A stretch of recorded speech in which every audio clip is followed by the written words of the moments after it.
Oi, gente, tudo bem por aí? Capítulo 11 de 2 Samuel. Hoje nós vamos começar. Deixa eu mexer aqui rapidinho, vai fazer barulho aí. Virar um pouquinho isso aqui. Hoje nós vamos começar a queda de Davi. É bem drástica. É Davi e Betseba. Davi até agora só tá ganhando, só tá vencendo, só tem coisa massa pra falar, ele ganha tudo, ele vence tudo, ele é íntegro, ele é honesto, tudo dá certo pra Davi, ele vence tudo. Ai, nesse capítulo o bicho pega forte. Davi é assim, ó, do mesmo jeito que ele é honesto, fiel, bonitinho, tá certinho, quando ele faz coisa errada, ele faz coisa errada. Mas ele faz coisa errada com força, assim, ele, como diz o outro, ele pisa na jaca e se esparrama, assim, ó. Vamos lá. Eu não li, né? Como sempre, vocês sabem, eu vou ler com vocês, mas eu já sei a história, né? Por isso que eu tô falando isso. Vamos lá.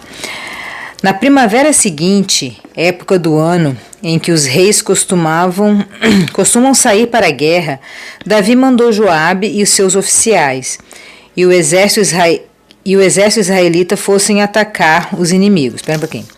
Na primavera seguinte, época do ano em que os reis costumam sair para a guerra. Já começou aqui, né? Em que os reis costumam sair para a guerra. Não, um ano depois. Um ano depois dessa confusão toda que a gente leu ali, né? Da guerra, que ele venceu tudo, que ele foi lindo, tal. De ontem, né? Um ano depois, todos os reis saíam para a guerra. No caso, Davi não foi. Aí você já viu, né? Como é que é? Oficina vazia, mente vazia, oficina do diabo. Foi o que aconteceu com ele aqui, né? Davi simplesmente não quis sair pro confronto, não quis ir pra guerra. Ele pegou e mandou Joabe ir. Ele falou, Joabe, vai lá guerrear. Dessa vez não vou, não. Tô com preguiça, tô cansado, vou ficar aqui à toa, tá? Vou ficar aqui de varde. Meu pai falava de varde. Não sei quem aí conhece essa expressão, meu pai falava, vou ficar de varde. Davi resolveu isso, vou ficar de varde. Davi mandou Joabe e seus oficiais e o exército israelita fosse atacar os seus inimigos. Eles venceram os amonitas, cercaram a cidade de Rabá, mas Davi ficou em Jerusalém, de boa na lagoa, tranquilinho, né, de varde. Uma tarde, Davi se levantou, depois de ter dormido um pouco. Ficou em casa dormindo enquanto a galera estava se lascando lá, se matando lá na guerra. E foi passear pelo terraço do palácio. Dali, ele viu uma mulher muito bonita, tomando banho. Ela era belíssima, linda, nua, tomando banho no terraço. Tranquila, coitada. A moça estava tranquila. A moça nem imaginava que o rei estava em casa à toa dormindo de varde. Ela achou que o rei estava guerreando, né? Que deveria estar, né? Ele estava no lugar errado, na hora errada, no momento errado. Ele deveria estar guerreando. E ela estava bem de boa lá, tomando banho dela, tranquilo, no momento care dela. E aí o rei estava ali. E ele viu ela tomando banho. Aí ele mandou que descobrissem quem era aquela mulher. E ele soube que era Betseba, filha de Eliã, esposa de Urias, o Eteu. Urias nem era da terra deles ali. Era de outro lugar, Eteu. Então Davi mandou alguns mensageiros fosse buscá-la. E eles a trouxeram. Mulher não tinha vez, né? Ele queria pegar ela e ela era obrigada a ir. Também ele era o rei, né? Graças a Deus a gente está nessa era. Gente, mais uma vez, agradeça a Deus porque a gente está aqui. Claro que tem situações que as pessoas são estu, né, por aí.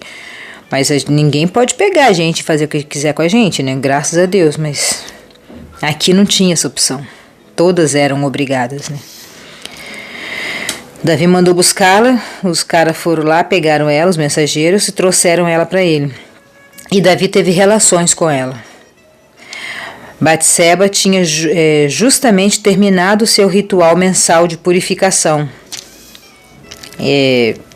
Menstruação, né? Ela tinha acabado de menstruar. Ela voltou para casa e depois descobriu que ela estava grávida e mandou um recado para Davi contando isso. Quer dizer, nesse tempinho aqui que a gente está lendo, por isso que a gente tem que ler com mais calma, com mais paciência, né? A gente lê aqui correndo, não dá para compreender, mas eu vou exemplificar para vocês aqui, resumir. Ela tinha acabado de ficar menstruada e ela teve relações com ele e ela engravidou. Nesse tempo todo aqui, teve um tempo, até ela descobrir que estava grávida, tal, teve meses aqui. E a luta estava comendo solta lá no campo. Teve tempo aqui, não foi assim, guerreou agora, já descobriu, já foi tudo rapidinho. Demorou meses aqui até isso tudo acontecer, né? E ela mandou um recado para Davi, falando, tô grávida. O Urias está lá na guerra ainda. Meses guerreando lá, sofrendo. Davi mandou então essa mensagem a Joabe, que estava lá na guerra, meses na guerra. Mande que Urias, o Heteu, venha falar comigo. E Joabe obedeceu. Quando Urias chegou, Davi perguntou a ele se Joabe e as tropas estavam bem e como estava indo na guerra, conversando fiado com o marido da Betseba. Depois Urias disse a Urias, vá para casa, descanse um pouco. Do nada, manda o cara sair da guerra de meses lá guerreando, chama o cara e fala, vai para casa, dá uma descansadinha lá. Ele queria que ele dormisse com a esposa, né, para falar que o filho era dele, né. Urias saiu e Davi mandou levar um presente à casa dele. Mas Urias não foi para casa. Em vez disso, ele dormiu no portão do palácio junto com os guardas do rei. Quando Davi soube que Urias não tinha ido para casa, ele perguntou-lhe, você acaba de voltar depois de ter ficado fora por muito tempo, tá vendo? Meses fora de casa. Por que não foi para casa? E Urias respondeu. Urias era uma pessoa, um homem íntegro, né? Coisa rara. Os homens de Israel e de Judá estão longe, na frente de batalha. A arca da aliança está com eles. O meu comandante Joabe e os seus oficiais estão acampados ao ar livre, estão sofrendo chuva, lascado lá nas barracas. Como poderia eu ir para casa, comer, beber e dormir com a minha mulher? Eu juro por tudo que é mais sagrado, que eu nunca poderia fazer isso. É um soldado íntegro, uma pessoa determinada, uma pessoa que não tem condição de fazer um negócio desse, que é feio demais, é horrível. Como que todo mundo está se lascando e eu vou para casa, dormir, folgadinho, jogando na cara de Davi. Eles estavam há meses se lascando lá e o rei está em casa, comendo mulher dos outros, olhando, fazendo pecado, mente vazia, oficina do diabo, à toa. Você não pode ficar à toa não, gente. Você tem que ocupar sua mente com as coisas que são boas, com tudo que é bom, que é agradável, que é perfeito, que é leve, que é bonito, que é belo. Ocupe a sua mente com essas coisas. Não fica vendo Instagram, TikTok, sei lá mais o que você está vendo aí, de coisas que podem perturbar a sua vida, de destruir sua vida. Olha o que vai acontecer com o Davi aqui, porque ele estava à toa no Instagram, à toa na internet. Hoje em dia seria isso.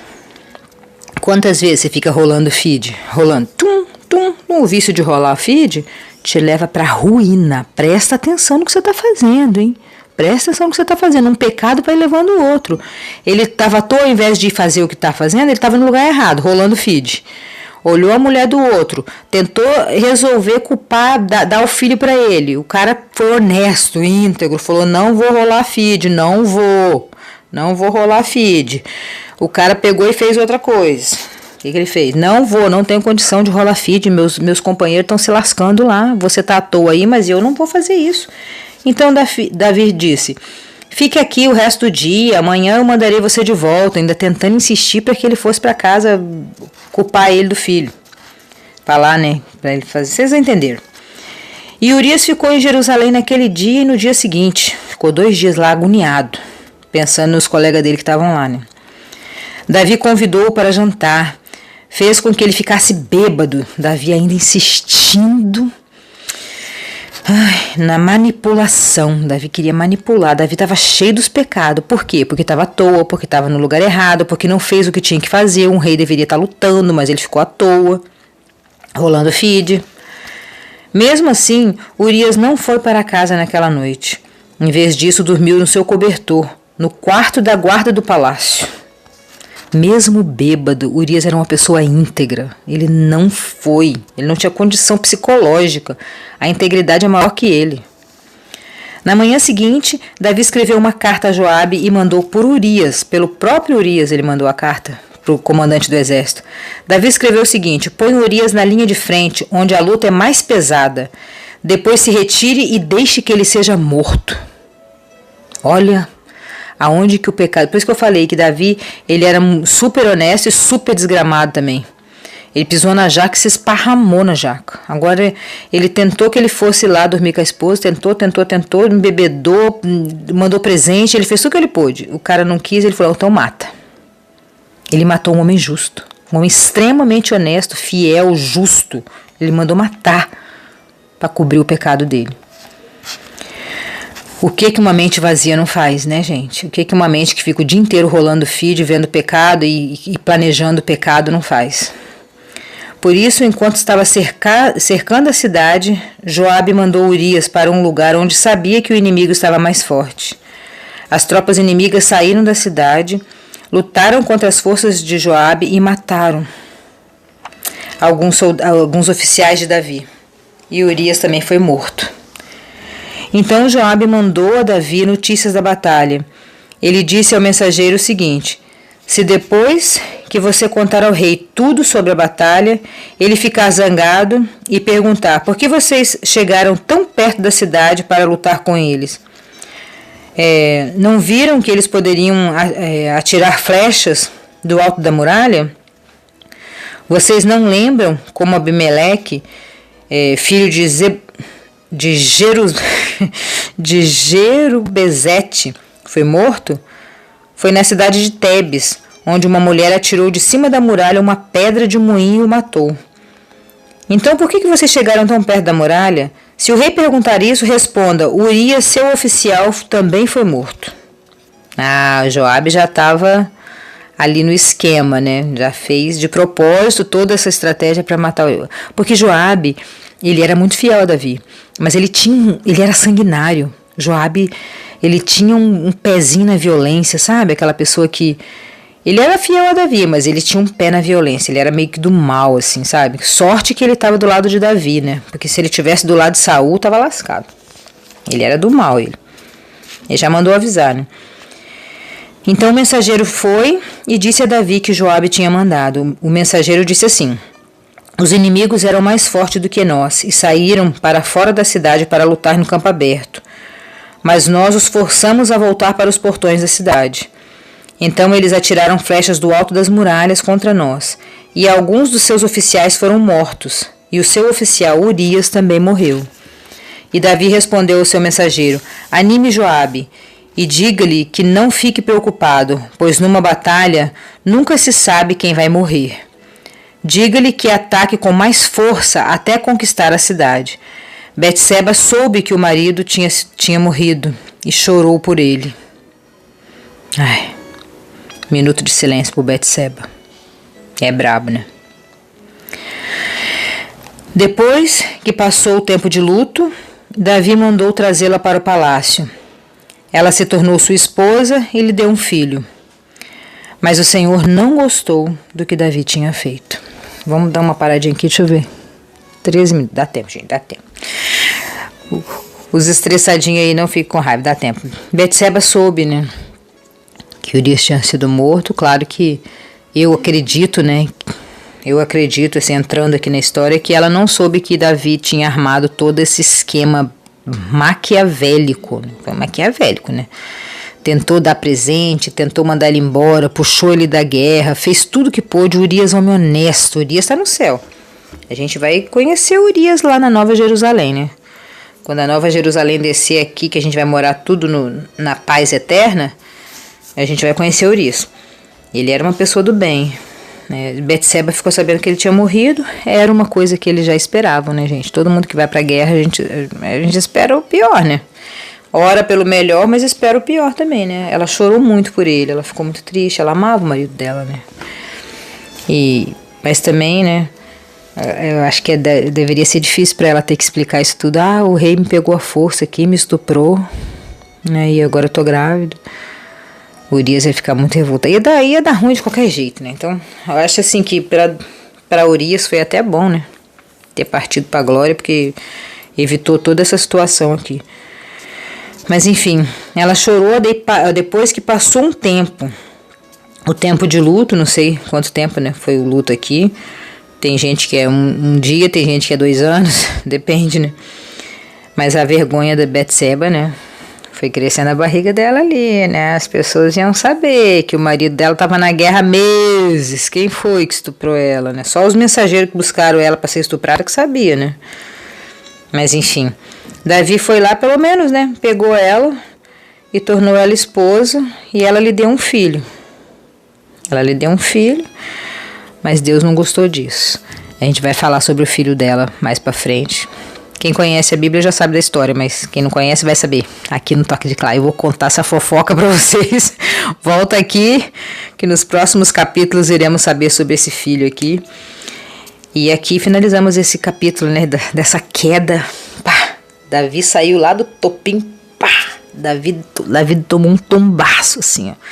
Davi falou assim, eu não sou muito de errar, não, mas quando eu erro, eu esborracho no chão, eu dou logo uma jacada braba, assim. É tipo aquela pessoa que tá fazendo um regime tão restrito, que quando ela resolve que ela vai jacar, que ela vai fazer o dia do lixo, aquela ideia ridícula de dia do lixo, ela come sorvete do amanhecer até o anoitecer, é tipo isso. Davi foi assim. Que você não seja essa pessoa, que você tenha equilíbrio. Deus habita no equilíbrio. Eu aprendi isso com o pastor Paulo lá na Igreja Batista do Ibis, lá no Espírito Santo. Eu preciso falar isso, Brasil. Espírito Santo no Brasil, no sudeste do Brasil. Porque já falei para vocês, né, estamos em mais de 85 países, então por isso estou falando agora, Brasil. E é isso, Deus habita no equilíbrio, as extremidades são do diabo. Muito para cá, muito para lá, não é de Deus. Equilíbrio, isso que é de Deus. Beijão e até amanhã.